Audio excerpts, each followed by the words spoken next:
아침을 여는 묵상의 자리에 올라오신 여러분을 주님 이름으로 축복합니다. 오늘은 이곳 예배당 1층 카페에서 영상을 촬영하고 있습니다.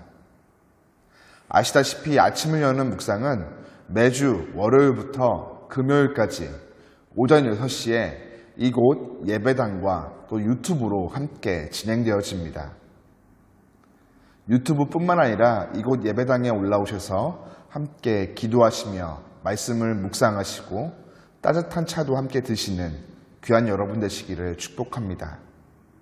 오늘 말씀 속에서 예수님은 각 도시와 마을을 순회하시면서 하나님 나라의 말씀을 가르쳐 주십니다.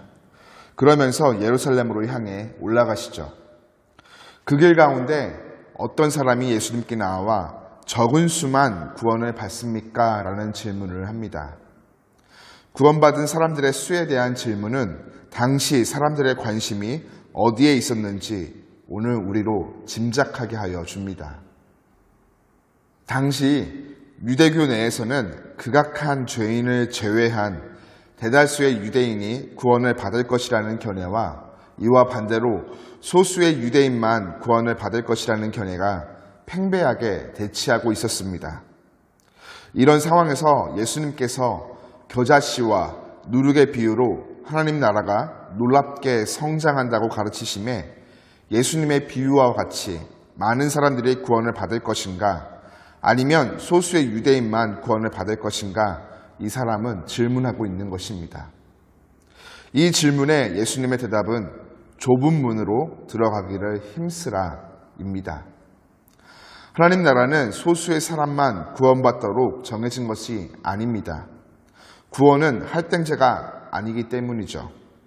구원의 문은 활짝 열려 있습니다. 그러나 그 문은 좁습니다.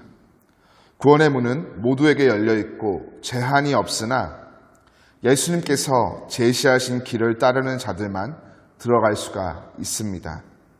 많은 사람들이 구원의 문 안으로 들어가고자 하나 순종하지 않으므로 실패하고 맙니다.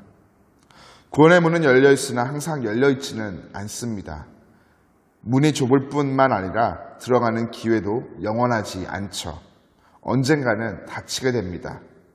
닫히기 전에 지금 그 문 앞에서 반응해야 합니다. 문이 닫힌 후 열어달라고 간청해도 기회는 다시금 오지 않습니다.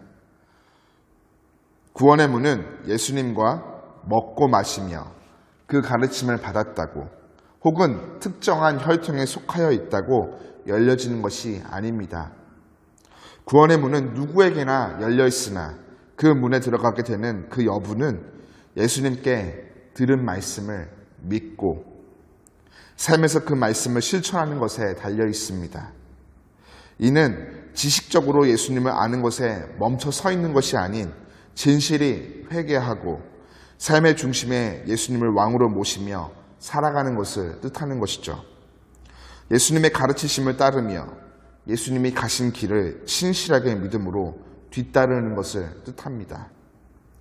예수님은 30절을 통해 보라, 나중된 자로서 먼저 될 자도 있고 먼저 된 자로서 나중될 자도 있느니라 말씀하십니다. 지금 구원의 문에 들어갔다는 확신에 가득 차 교만하며 안일하게 살아가는 사람들은 먼저 된 자로서 나중될 자와 같이 자신이 가진 구원에 대한 확신이 착각이 될 수 있고 반대로 지금 구원의 문에서 멀다고 생각하더라도 겸손히 포기하지 않고 주님의 말씀을 믿고 따르는 자는 나중된 자로서 먼저 될 자, 바로 구원을 얻는 자가 됩니다. 우리는 예수님을 믿고 그 가르침과 걸어가신 길을 따름으로 하나님 나라를 기업으로 받은 하나님의 자녀들입니다.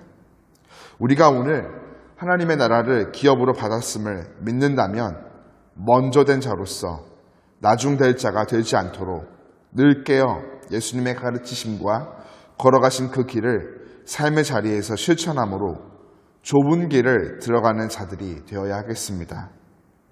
주님의 가르침을 붙잡고 오늘도 세상에서 좁은 길을 걷지만 함께 하시는 주님으로 밤낮 기뻐하며 승리의 삶을 걸어가는 우리 모두가 되기를 응원하고 간절히 축복합니다.